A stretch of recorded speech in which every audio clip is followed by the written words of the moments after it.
Nehemías capítulo 2. En la mañana estuvimos hablando un poco de la historia de Nehemías, ¿verdad? Decíamos que Nehemías es uno de esos libros de la Biblia que no siempre es muy apreciado, pero no es muy apreciado porque no es muy conocido. Pero cuando uno se adentra en las riquezas que hay en el libro de Nehemías, uno se da cuenta de por qué este libro está incluido dentro de la palabra de Dios. En la mañana hablábamos acerca de la empatía, del poder ser empáticos, del identificarnos con la necesidad de otros. Hablábamos acerca del poder de la unidad. Hablábamos acerca de lo poderoso que representa el núcleo activo de una iglesia cuando hombres y mujeres se comprometen, ya no simplemente a estar de espectadores, ya no simplemente a estar sentados, sino a decir: yo voy a hacer algo más que eso. Pero nos quedamos en la mañana también con que la obra de Dios enfrenta obstáculos. Si usted pensaba que la iglesia, que la obra de Dios va a avanzar así sin que el diablo intente ponerle frenos, o que el diablo ya se rindió y diga: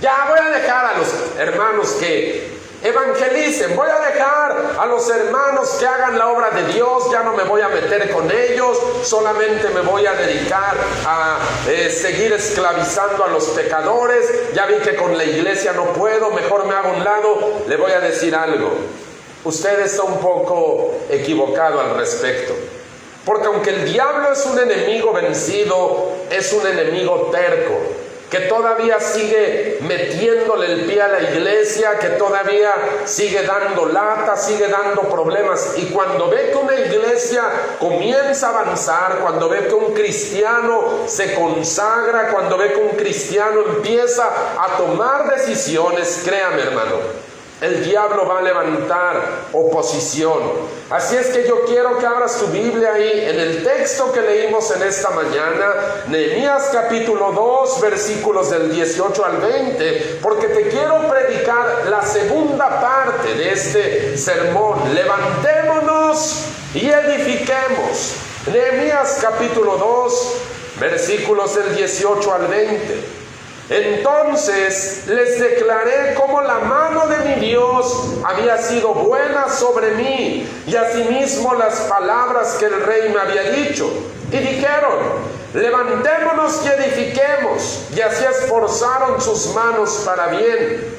Pero cuando lo oyeron Sanballat horonita, Tobías el siervo amonita y Gesem el árabe, hicieron escarnio de nosotros y nos despreciaron, diciendo: ¿qué es esto que hacen ustedes? ¿Se rebelan contra el rey? Y en respuesta les dije: el Dios de los cielos, Él nos prosperará, y nosotros sus siervos nos levantaremos y edificaremos, porque ustedes no tienen parte, ni derecho, ni memoria en Jerusalén. Aleluya. ¿Qué le parece si ora conmigo? Padre Santo, en el nombre de Jesús, hoy te pido por esta palabra, Señor, que surta efectos, que provoque, Señor, lo que tú ya has mandado que provoque en cada corazón que escuche este mensaje, Señor. Hoy oro, Señor, porque tu palabra no regrese a ti vacía. Hoy oro porque cumpla todo el propósito para el cual tú la has enviado, y en nuestros corazones germinen esos frutos, Señor, de la palabra tuya. Yo te lo ruego, Señor, en el nombre de Jesús. Amén. Aleluya. Juan, ¿puedes subirme un poquito el volumen? En el rojo, en el botón rojo, por favor. Pon un poquito más de volumen. Amén. Quiero hablarte en esta hora acerca de oposición a la vista. Mira, cuando Dios abre una puerta de bendición, hermano, cuando yo le decía, cuando la iglesia se empieza a poner en marcha, va a haber enemigos que intenten frenar la obra. Eso va a pasar todo el tiempo. La obra de Dios, la iglesia, va a enfrentar oposición.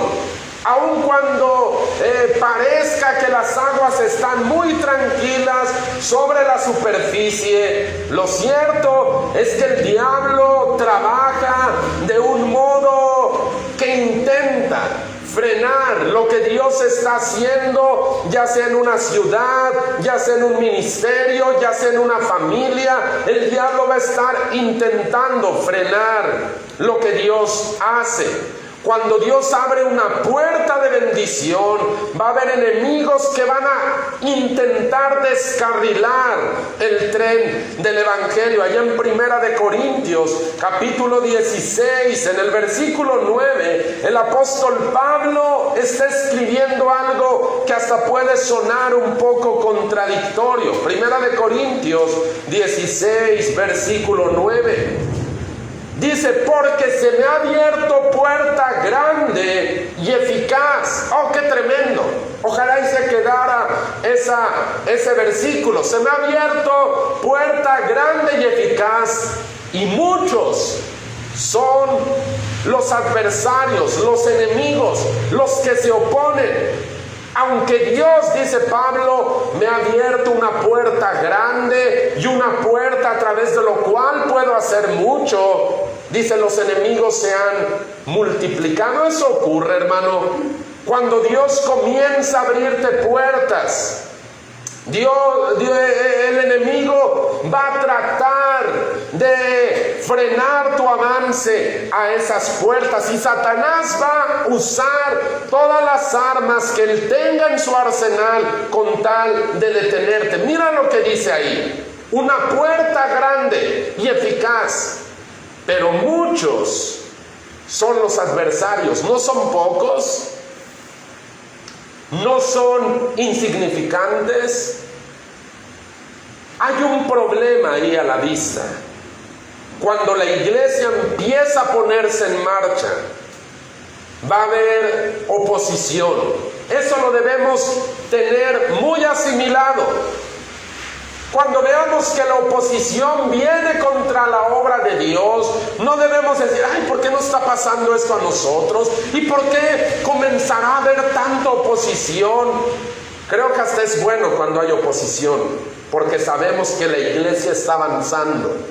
Ahora escucha, esto no es algo nuevo. Allá en el libro de los Hechos, en el capítulo 3, tú lo puedes leer en tu casa. La Biblia narra cómo un hombre paralítico de nacimiento es sanado por el poder de Dios. Pedro y Juan van a la oración, encuentran a este hombre, Dios hace un milagro en su vida, y gente que escucha y que ve el milagro que acaba de ocurrir delante de sus ojos, se siente atraída a Cristo. 5,000 almas le entregan su vida a Jesús en un solo día, en un solo servicio. Y uno pudiera decir, oh, gloria a Dios, hay avivamiento. Y efectivamente había avivamiento en esa hora. Había algo que estaba ocurriendo, una sanidad milagrosa, 5,000 almas salvándose. Pero como dice Pablo, se me abrió una puerta grande y eficaz, pero al mismo tiempo los enemigos aumentaron. Eso ocurrió con la iglesia de Jerusalén. Cuando ellos están experimentando un avivamiento, el diablo intenta frenarlos. Hechos capítulo 4, versículos 1 al 4, esa es la continuación de la historia de la sanidad del hombre paralítico de nacimiento. Y mira lo que dice el libro de los Hechos capítulo 4, en los versículos del 1 al 4. Pon mucha atención en lo que dice aquí la palabra de Dios. Hablando ellos al pueblo, vinieron sobre ellos los sacerdotes con el jefe de la guardia del templo y los saduceos. Y escucha, resentidos de que enseñasen al pueblo. No están haciendo nada malo.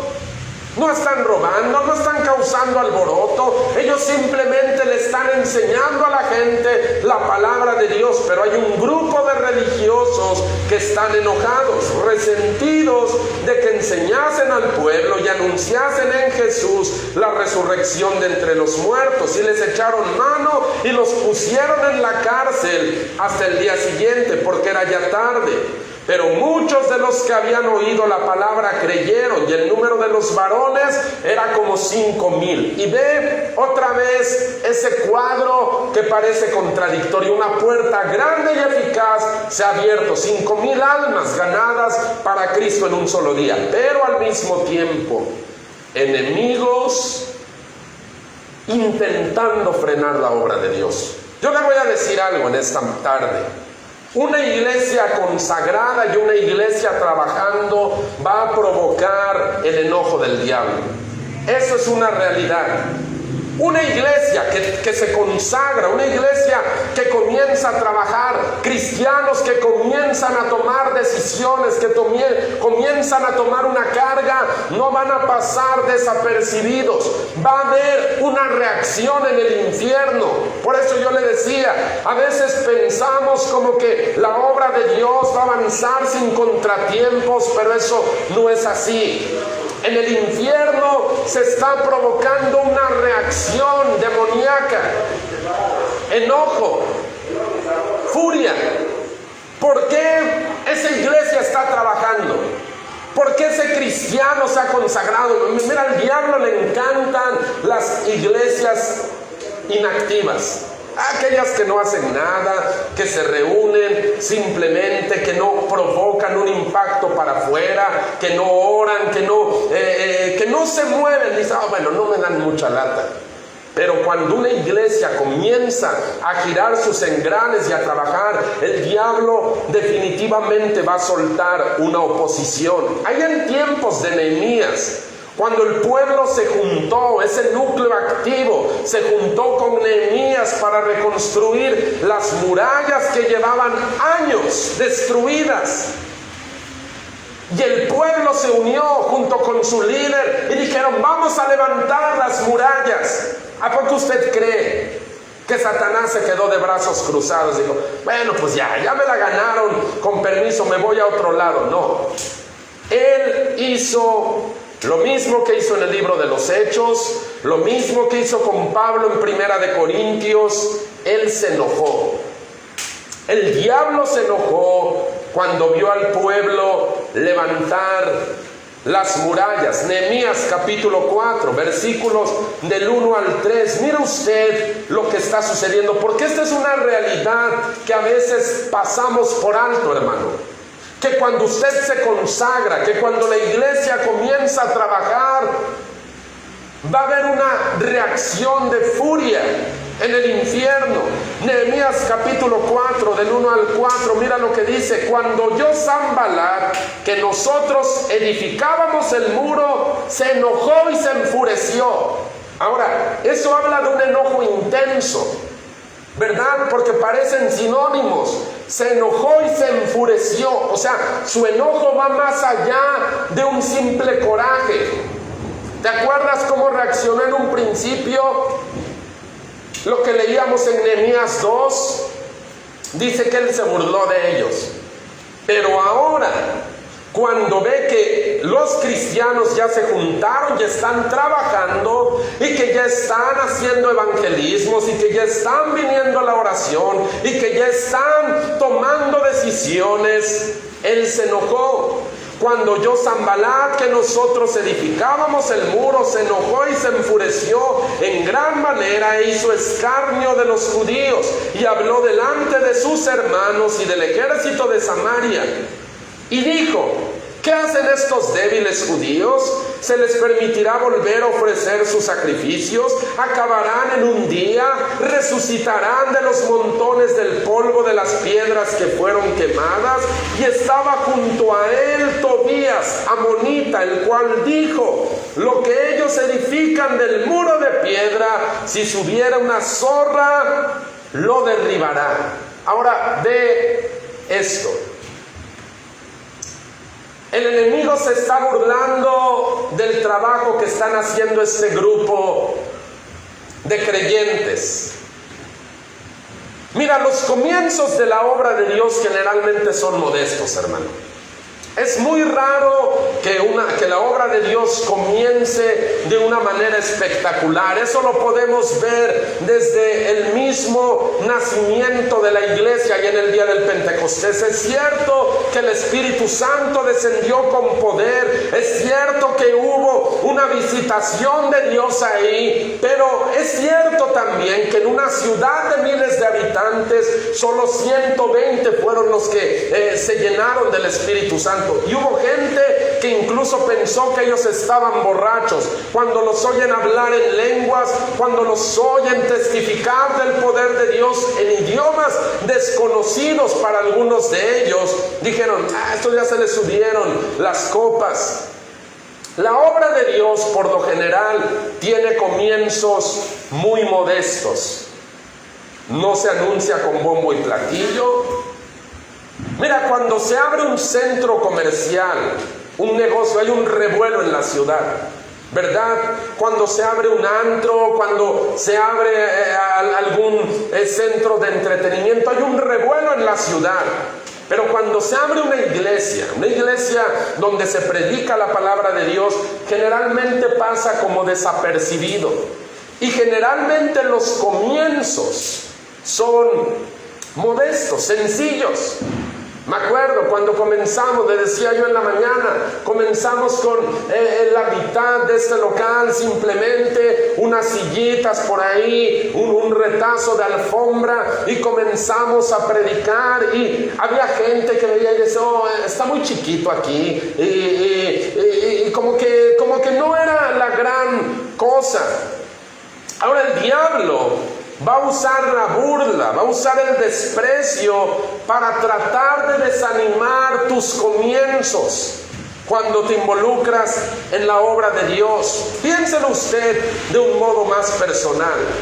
Cuando usted dice: voy a responder al reto del ministerio, me voy a consagrar, voy a comenzar a servir, me pongo a disposición para servir a Dios. El diablo va a intentar desanimarlo. Vean lo que les está diciendo a ellos. Dice: lo que están ustedes haciendo, si se sube por ahí un zorro, un perro, se los va a tirar de tan chafa y tan feo que lo están haciendo.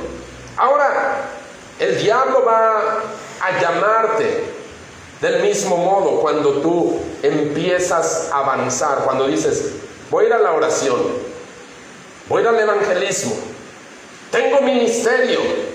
Va a decir: ya, eres muy fanático, te has vuelto muy santurrón desde que comenzaste a ir a esa iglesia, ya te has vuelto muy payaso, ya no eres lo que eras antes, ya me caes gordo. Cuando todo el tiempo: es que Dios, y todo el tiempo hablas de Dios, y todo el tiempo me hablas de esas cosas.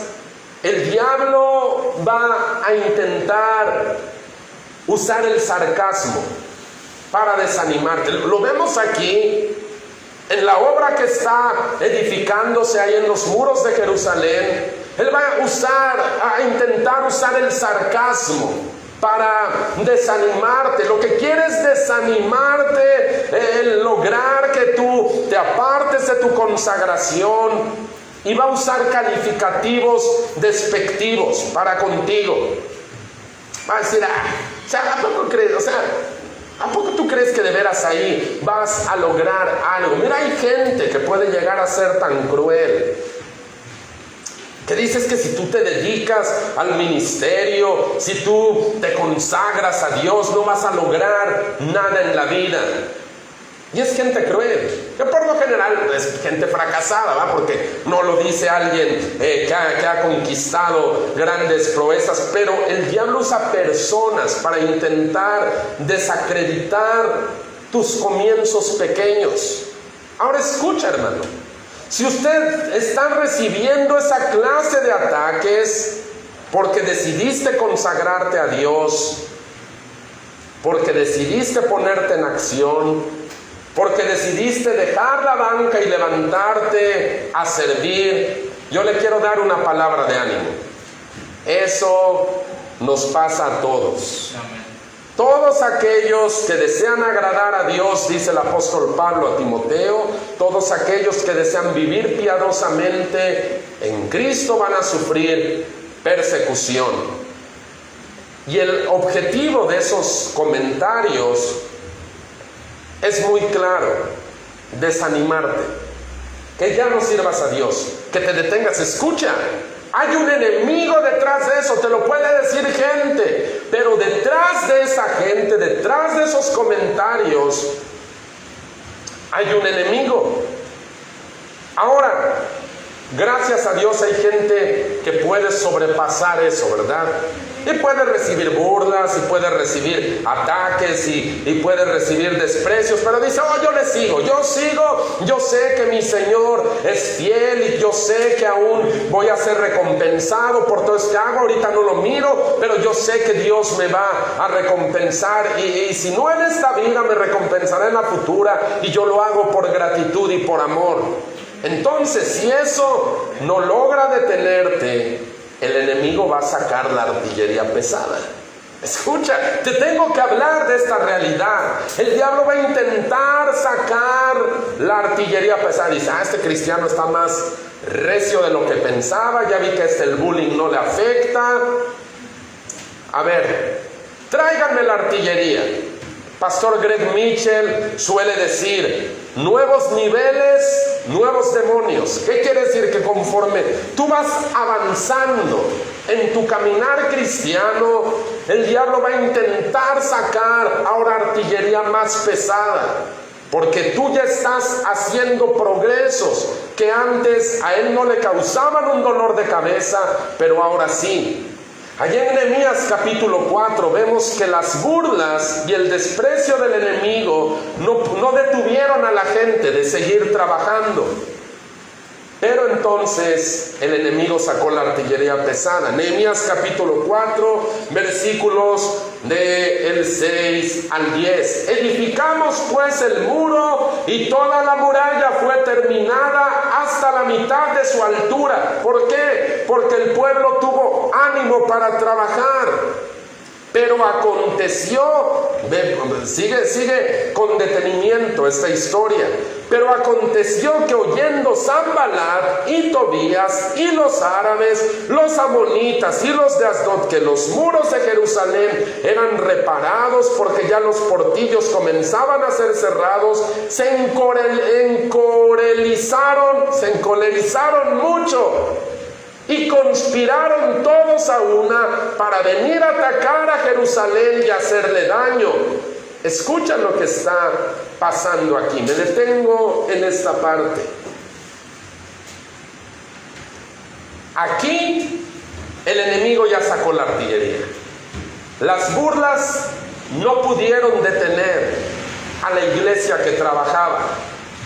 El pueblo tuvo ánimo, dice la palabra de Dios, para seguir trabajando. Entre ellos decían: ánimo, hermano. Tal vez mientras pegaban los tabiques, cantaban alabanzas, platicaban, se hacían algún chascarrillo y continuaban avanzando. Y el enemigo dijo: no, ¿crees que no? Entonces no te voy a detener de esa manera. Dice que se juntaron, y hay un montón de gente ahí que se están juntando para venir, dice, atacarnos y hacernos daño.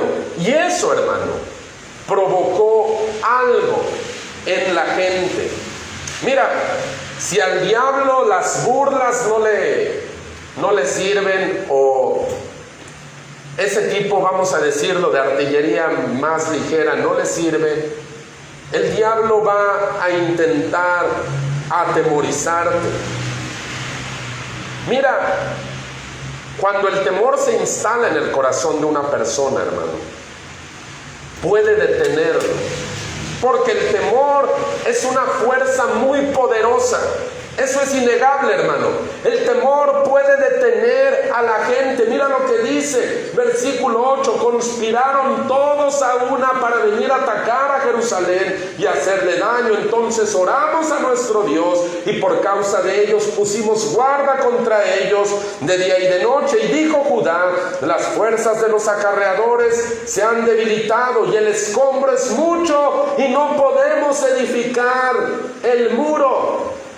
Lo que no pudo hacer la burla, lo está logrando el temor. Al principio ellos estaban animados, pero ahorita que escuchan las amenazas, ahora que saben que el enemigo se ha juntado para dañarlos, ahora lo que antes parecía muy fácil se convierte de repente en algo muy difícil. Porque dice, las fuerzas de los acarreadores se han debilitado, el escombro es mucho, ya no podemos edificar.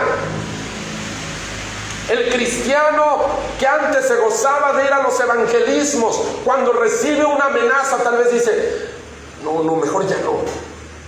El cristiano que se gozaba de venir a la iglesia, no importaba si lloviera, si hacía frío, si tenía compromisos, si estaba cansado, cuando siente una amenaza, dice, no, mejor ya no.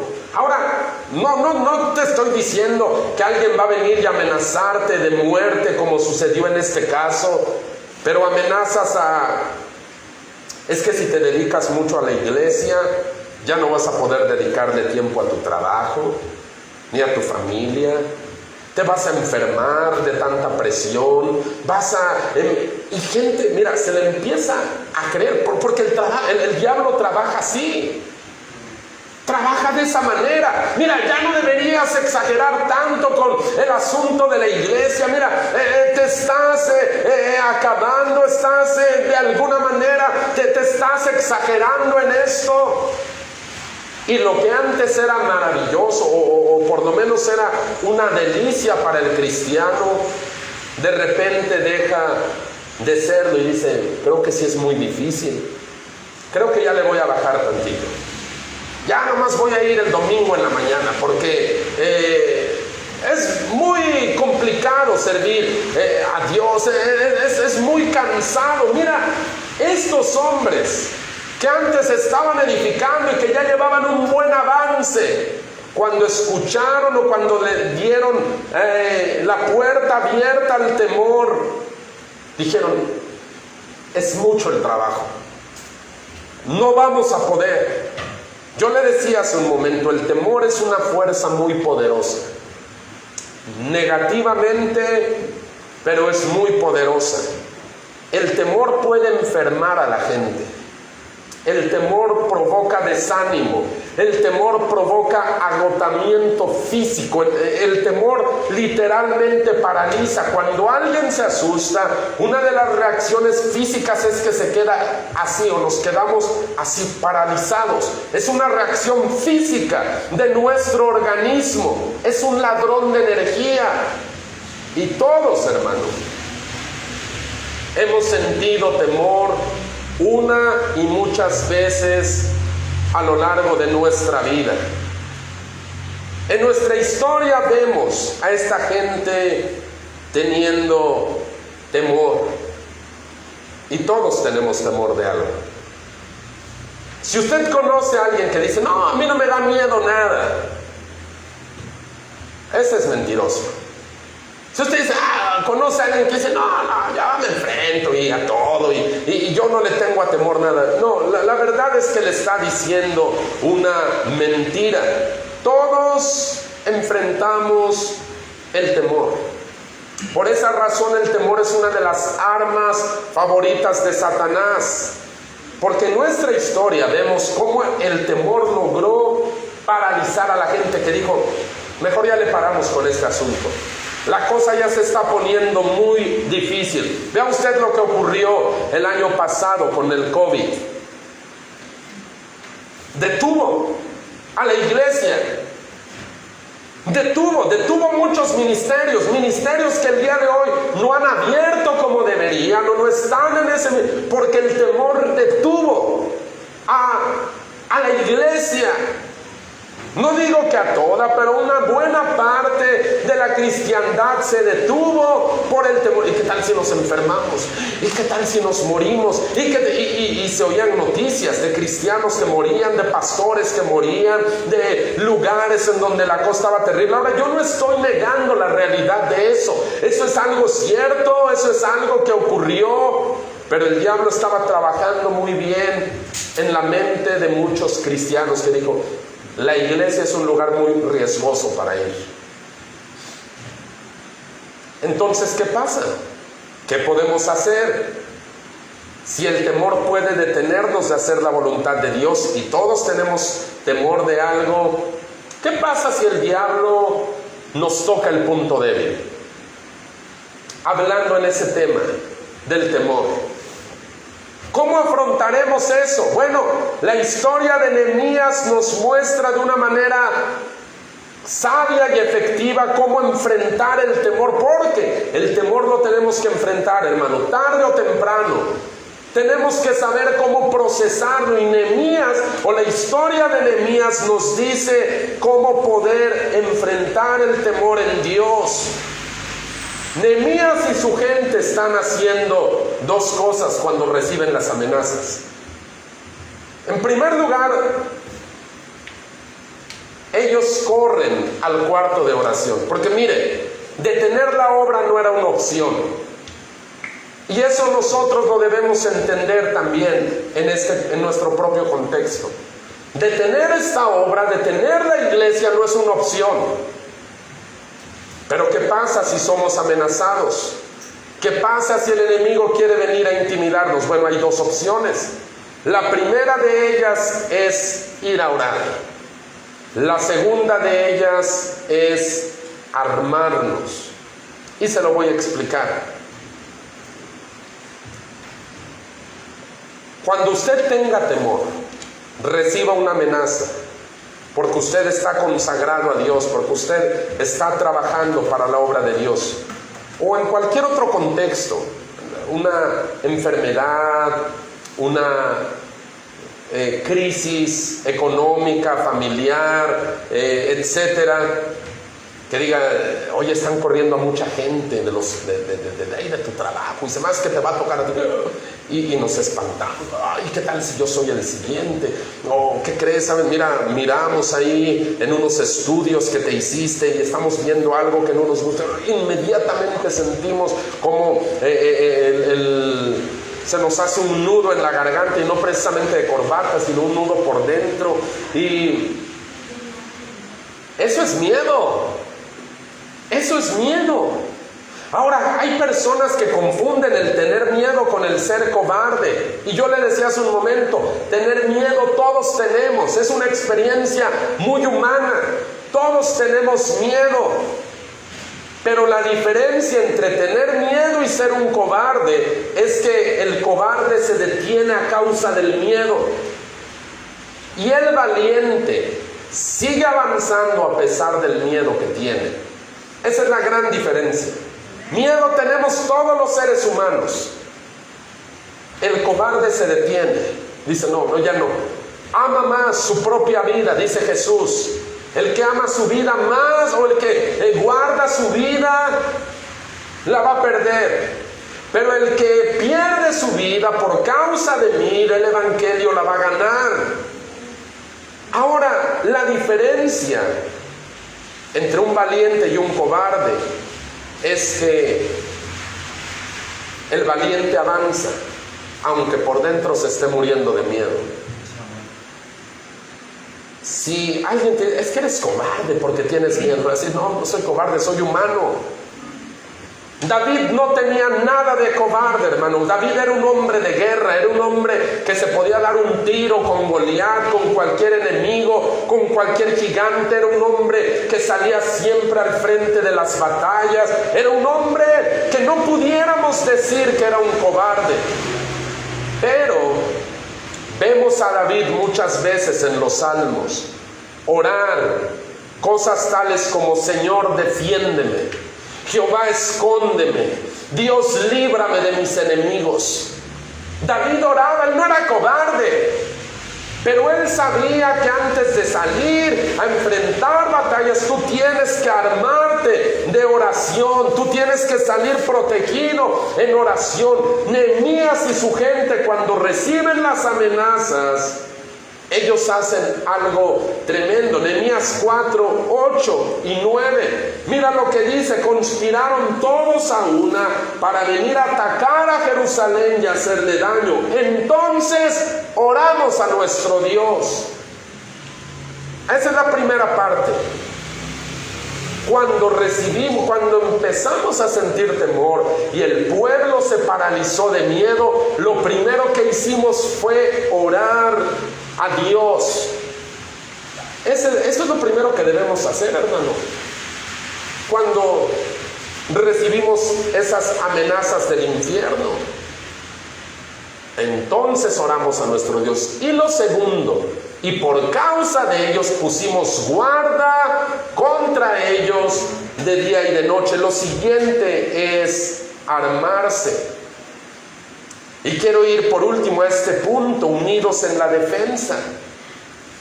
Mira, no podemos ser pasivos ante los ataques del infierno.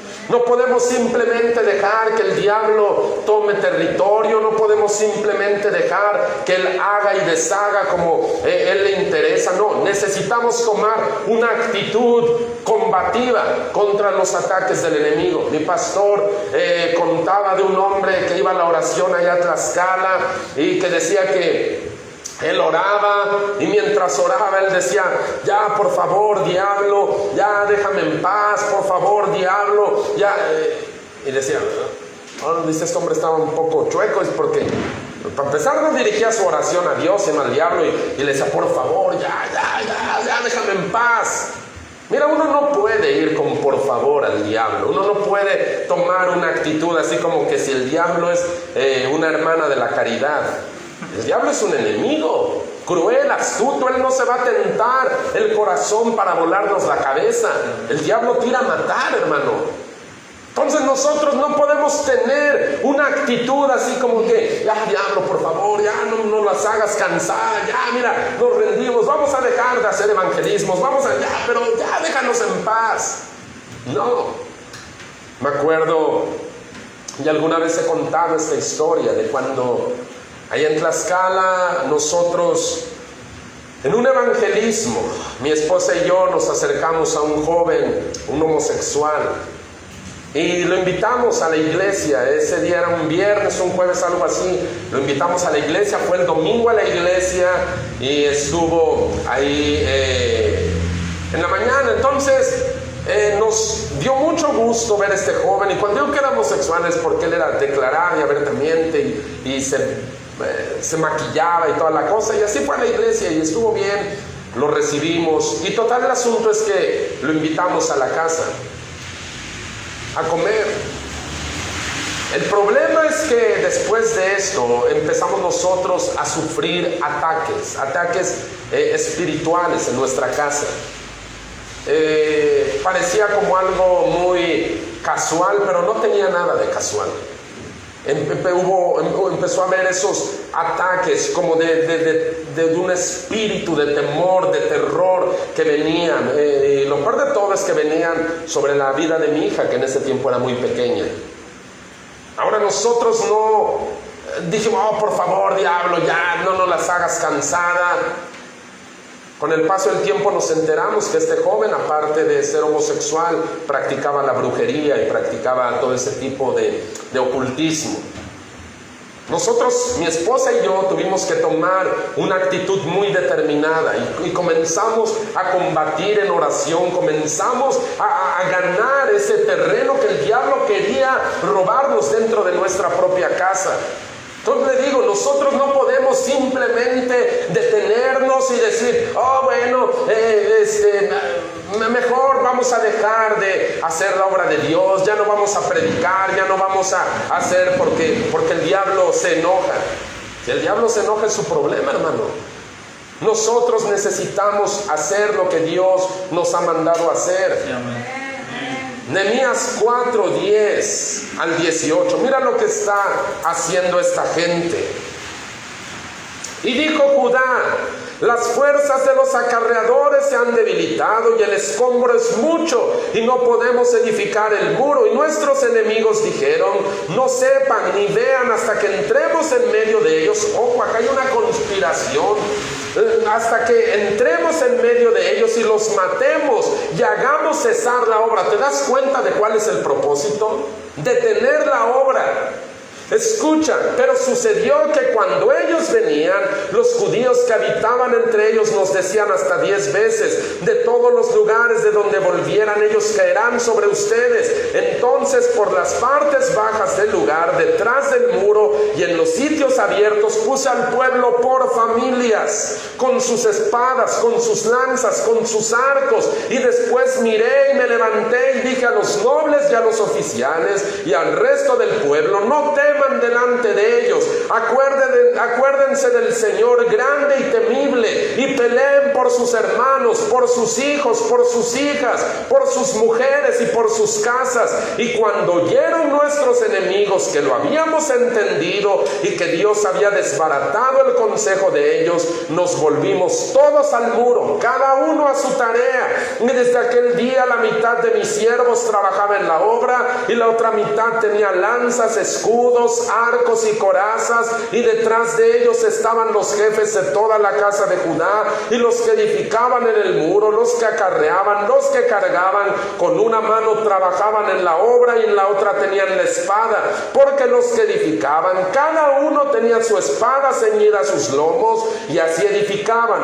Y el que tocaba la trompeta estaba junto a mí. Y esa es la imagen de una iglesia que sigue trabajando a pesar de la oposición. Amén. Aleluya. Dice: querían que detuviéramos la obra, ¿verdad? Pues nos vamos a armar. Y dice: y nosotros seguimos trabajando y estamos armados, pero no detenemos la obra. Bien, eso nos habla de que detener la obra no es una opción. ¿Qué pasa? Por eso yo le he dicho, necesitamos tener carga por la iglesia, por nuestra iglesia, por esta iglesia, su iglesia, y decir: yo no voy a detenerme de mi servicio a Dios ni de mi consagración a Dios. Si vienen ataques del enemigo, yo voy a repeler esos ataques. Amén. Ahora, nosotros no somos los que peleamos. No te estoy hablando de salir a pelear con personas de carne y hueso. No se trata de eso, no me malentiendas. Detrás de todo eso hay una conspiración del infierno. Mira lo que está diciendo el versículo 11. Nuestros enemigos dijeron: no sepan, no vean, hasta que entremos en medio de ellos y los matemos. Es como una conspiración oculta, algo que está por debajo de la superficie. No se trata de pelear con gente, se trata de pelear contra las fuerzas del mal que intentan detener el avance de la obra, porque dice, ellos querían que nos paráramos. Dice: vamos a matarnos para que la obra pare. Y Nehemías hace algo muy sabio: los junta por familias. ¿Saben qué? Su familia está en riesgo, su integridad está en riesgo. Peleen ahora por sus mujeres, por sus hijas, por sus hijos, por sus casas, por su herencia. Peleen. Y dice que cada uno de ellos se armó. Y mientras unos cargaban, otros traían las armas, y unos con una mano pegaban tabique y con otra tenían la espada. Y al final esta obra no se detuvo. Hermano, ¿qué hacemos o qué debemos hacer cuando el enemigo viene a querer hacernos la vida cansada? En primer lugar, cubre con oración la obra de Dios. Segundo lugar, ármate espiritualmente hablando con las promesas de la palabra de Dios. Mira lo que les está diciendo Nehemías a su gente. Nehemías 4, versículo 14. Miré y me levanté y dije a los nobles y a los oficiales y al resto del pueblo: no teman delante de ellos, acuérdense del Señor. Eso me gusta. Acuérdense del Señor, grande y temible. No teman, dice, acuérdense del Señor. Él es grande, Él es temible, dice, Él va a pelear por nosotros. Nosotros no necesitamos pelearnos con nadie más que en la oración. El que pelea es Dios. El que hace, el que desbarata, dice el propio Nehemías, el consejo, la conspiración de ellos, sin duda es Dios. La iglesia no está para pelearse con la gente. La iglesia no está para... no. La iglesia está para bendecir a la gente. A veces nuestros familiares nos atacan porque estamos consagrados a Dios. Y, bueno, pues tú también, y tú eres un idólatra, te vas a ir al infierno, y yo por lo menos soy santo. No haga eso. Sea sabio. Sea sabio. A veces esa gente que conocemos nos puede provocar daño, herirnos, ofendernos. Pero la lucha no es con ellos, hermano. La lucha es con quien intenta detener la obra. Una vez, al principio llegamos, fuimos a hacer un evangelismo, mi esposa y yo nada más, una mañana, y le di una invitación a un hombre, y un hombre me dice, no, yo no quiero saber nada de eso. Ok, dice, ¿para qué vienen aquí a quererle cambiar la religión a la gente? Aquí estamos bien con nuestra religión. Y le dije, bueno, solamente queremos invitarte a escuchar la palabra. No. Dice, y aquí nunca van a quitar nuestra religión. Y palabras más, palabras menos, el hombre me decía así como que todos estos intentos iban a tronar. Y yo pude escuchar la voz del diablo hablar, y le dije, eso quisiera el diablo, que la iglesia de Dios tronara, pero no se le va a hacer. No se le va a hacer. Y no se le va a hacer, hermano. Sí, amén. Usted puede estar seguro de eso. Jesús dijo, las puertas del infierno no prevalecerán contra la iglesia.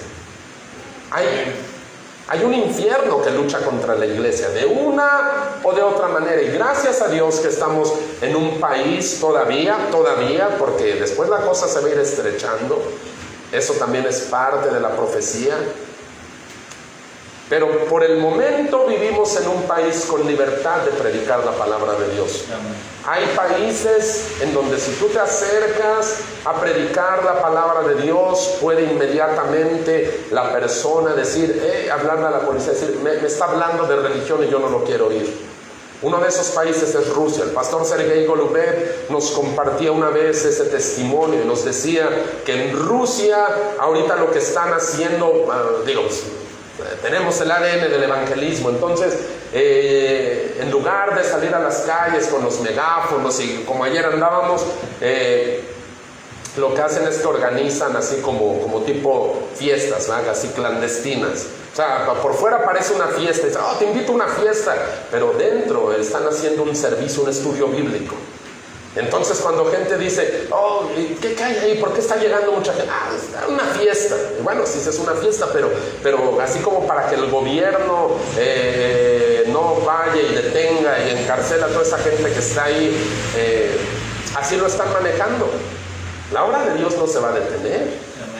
De una o de otra manera, la obra de Dios tiene que avanzar. Y mira cómo termina esta historia, Nehemías capítulo 6. Porque lo más tremendo de todo esto es que cuando una iglesia se consagra al propósito de Dios y trabaja en la obra de Dios, esa iglesia va a poder ver el fruto de su trabajo, el fruto de su esfuerzo.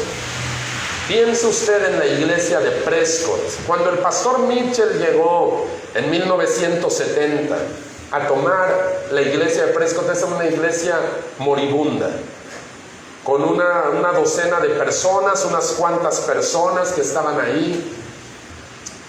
Los pastores que habían pasado antes habían causado más daño que bien a la iglesia. Era una iglesia lastimada, moribunda. Pero el pastor Mitchell comenzó a clamar al cielo, comenzó a trabajar. El día de hoy la iglesia de Prescott, Arizona, es una iglesia tremenda que ha plantado obras en literalmente decenas de naciones, centenas de ciudades, de pueblos en Estados Unidos y alrededor del mundo. Porque una iglesia que se consagra a trabajar, aun cuando haya oposición, va a tener siempre el fruto de su trabajo. Uno de los primeros hombres que el pastor Wayman Mitchell mandó al campo fue su discípulo Harold Warner, un joven de unos, en la treintena de años, ponle tú, va a avionar una iglesia, y en el transcurso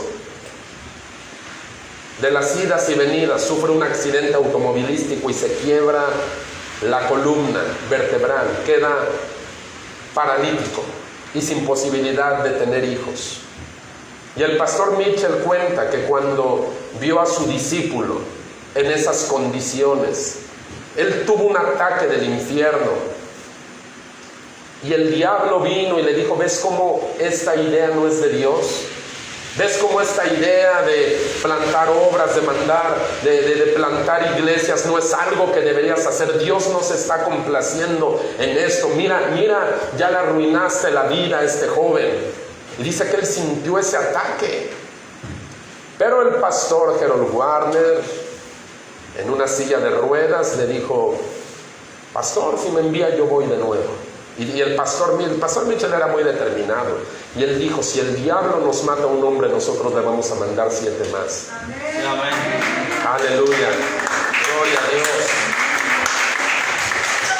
El día de hoy, la iglesia que pastorea el pastor Harold Warner, la iglesia de Tucson, Arizona, es la iglesia más fructífera de nuestro compañerismo, que tiene obras plantadas en Asia, en África, en Europa, en América, en todas partes. La iglesia más fructífera del compañerismo es la iglesia que pastorea el pastor Harold Warner, el hombre que el diablo quiso descarrilar y que gracias a Dios se ha convertido al paso del tiempo en un hombre sumamente fructífero.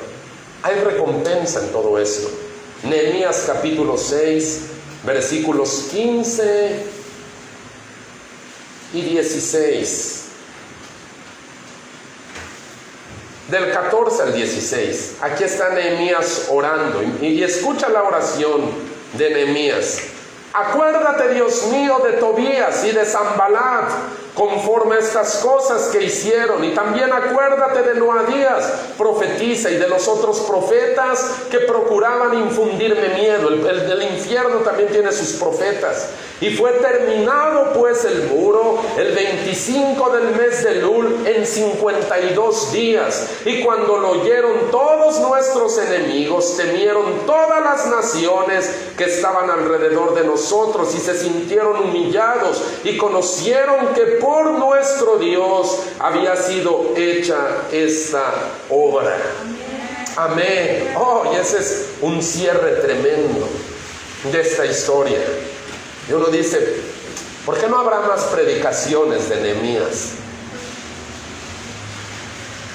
Dice: la gente de nuestro alrededor se dieron cuenta que aunque nosotros edificábamos, la obra no era nuestra, la obra era de Dios.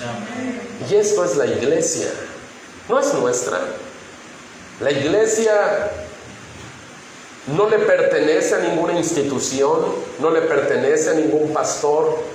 La iglesia es de Jesucristo. Esta es la obra, y eso es la garantía de que la iglesia va a avanzar. Si la iglesia le perteneciera a una institución o le perteneciera a un pastor, pues diríamos: bueno, híjole, pues se acabó la institución, se acabó la iglesia, se acabó el pastor, se acabó la iglesia. No, la iglesia le pertenece a Cristo, así que tiene garantía de que va a perdurar hasta el día que Él regrese, vuelva por ella, se la lleve a los cielos y estemos con Él para toda la eternidad. Eso, hermano, es el consuelo y la esperanza en la cual nosotros trabajamos y nosotros debemos esforzarnos.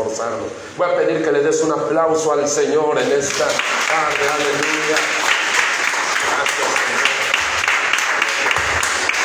Vamos a inclinar nuestros rostros en esta tarde.